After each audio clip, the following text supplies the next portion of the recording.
السلام عليكم ورحمة الله تعالى وبركاته. إخواني أخواتي، مرحبا بكم في قناتي قناة عالم ياسمين. اليوم جيتكم فيديو خفيف ظريف غادي يعجبكم إن شاء الله. أولا وقبل كل شيء اللهم صل وسلم على سيدنا محمد وعلى آل سيدنا محمد. هذا الفيديو إن شاء الله غادي نحضر معكم كريم شونتيو بمكونات جد سهلة وبسيطة. هذا الكريم هذه كتجيب عسل البرتقال اللي غادي نحضروه حنا مع بعضياتنا. في هذا العسل ديال البرتقال كنحتاج عندي هنايا 2 الكيسان ديال السكر الخشن او سكر سنيده. عندي كاس ديال البرتقال معصر ومصفي مزيان، يعني بلا العظم ديالو، بلا دوك القشور اللي كيكونوا فيه. مصفي مزيان. غادي نصوب بعدا هذه العسيله ديال الكريم اللي غنصوبوا بها الكريم.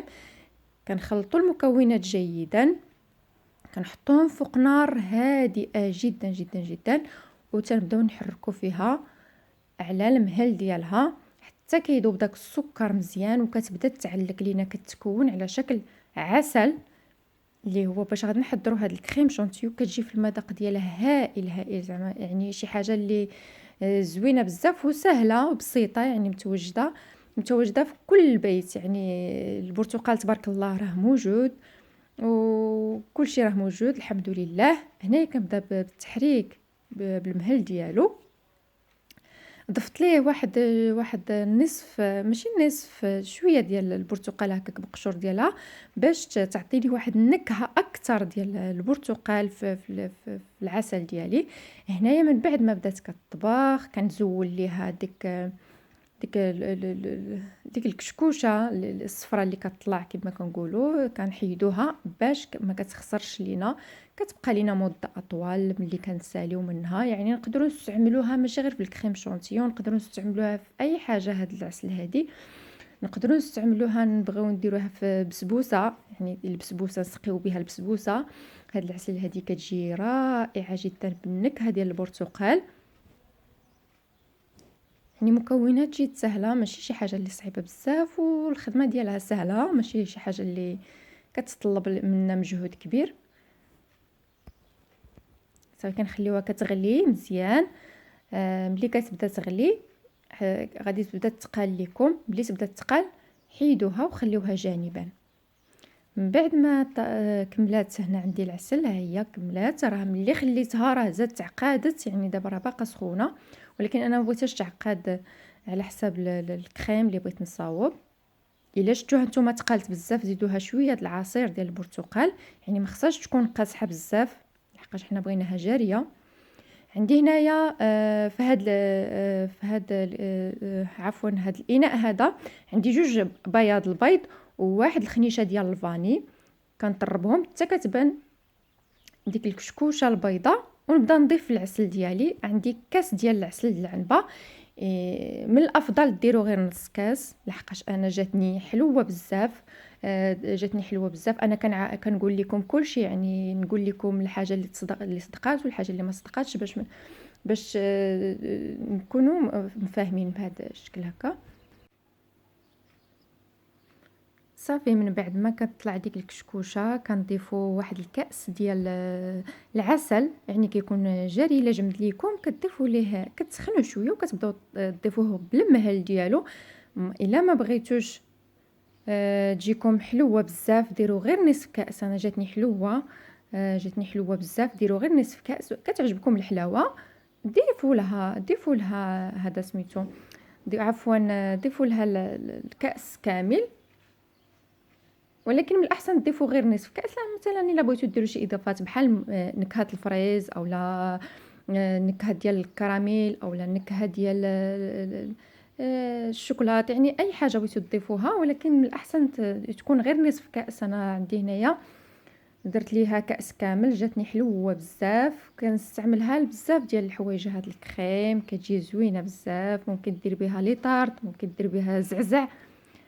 زعزع هو الديسير ديال الفواكه، اللي ما كيعرفش شنو هو زعزع. كتجي زوينه بزاف. كنبدا نخوي غير بالمهل وكنحرك، نخلط واحد ربع ساعه. انا بقيت بالتحريك، يعني كنخلط وما توقفتش واحد ربع ساعه حتى بدات كتعقد ليا وصافي. يعني كتكون حاضره، كتبقى لك واحد 3 ايام في الثلاجه، يعني ما كتخسرش. تقدري ديري بها بزاف ديال الاستعمالات، ديري بها طارت، ديري بها اي حاجه تعمري بها المورقات اللي كنصاوبوا. يعني زوينه، كتطلع لك اقتصاديه بزاف بزاف بزاف، كتطلع اقتصاديه. هاد الاناء هذا انا قبل ما نبدا فيه الخدمه راه كنت درته في الثلاجه. الا شفتوا لاحظتوا معايا في الاول ملي بغيت نطرب، كان ابيض، كان اللون ديالو ابيض، كان في الثلاجه باش طلع لي الكريم ديالي زوينه. وراه ما تيكونش فيها ريحه البيض، ديك الزفوريه د البيض ما تتكونش فيها، كتجي رائعه رائعه. ممكن نضيفوا لها مقرمشات بحال اللوز، بحال الكركاع، بحال كاوكاو، يعني ممكن بزاف د الاضافات ديروهم، وراه كتطلع اقتصاديه وزوينه. وجربوها وما غاديش تندموا.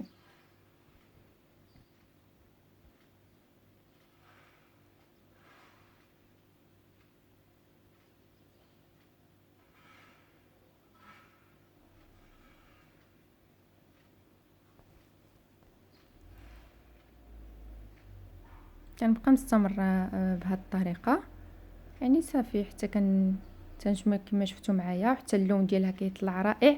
بغيت نقول لكم طريقه واحده اخرى اللي ما بغاتش دير العسل. كتاخذ هاد الاناء هذا كديروه في بان ماغي، يعني البيض والسكر والفاني، وديروه بان ماغي غير ما يوصلش هاد الاناء ما يقيسش الماء. كديروه في بان ماغي حمام مريم. وكتبدا تحرك تحرك تحرك، يعني ما خصوش يقيس الماء داك الاناء. وغير طلع عليه غير الفوار، اولا ديرو في الكسكاس. الا بغات ديرو في الكسكاس، دير الماء في البرمه ودير في الكسكاس ودير فوق منه هذا الاناء، كيطلع غزال، يعني كطيب البيض وماشي كيجمد، يعني ما كيجمدش البيض.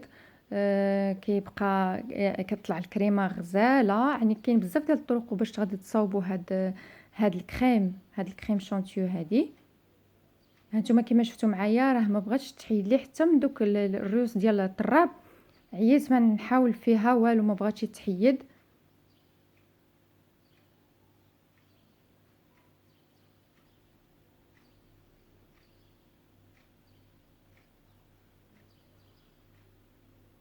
كما شفتوا معايا راه لصقات ديال بصح، جات زوينه والمذاق ديالها رائع. قلت لكم الطريقه ديال ديروها في حمام مريم. وكتصافي ملي كتبداو تحسوا بالبيض بدا كيطلع ديك البيوضه ديالو، كطربوه، كتحيدوه من حمام مريم وكطربوه.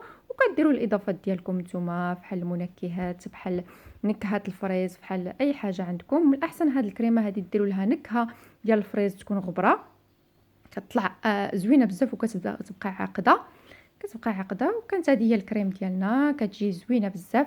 انا عندي هنايا راه درت غير العصير هذاك، راه ما تحت منه حتى شي فاكهه اللي شدات لي الكريمه. يعني راه حتى ملي درتها ما هبطت ليش الكريمه في وسط العصير. يعني انا قلت ندير تجربه وصافي، كنت دايره عصير وقلت راه ندير تجربه. ملي درت الكريمه درتها، قلت راه نجرب نديرها فوق هذا العصير هذا، نشوف واش غادي تهبط ولا ما غاديش تهبط. يعني ما كاين حتى شي فاكهه من التحت اللي غادي تشد ديك الكريمه. وطلعت زوينه جات زوينه واقتصاديه. نتمنى انكم تجربوها وتردوا عليا الخبر. وشكرا لكم بزاف على المشاركه ديالكم، على المشاهده ديالكم، على اللايكات وعلى الاشتراكات. شكرا لكم بزاف من القلب. كنتمنى لكم تكونوا في صحه جيده ان شاء الله تعالى. وكان هذا هو الفيديو نهار اليوم، والسلام عليكم ورحمه الله تعالى وبركاته.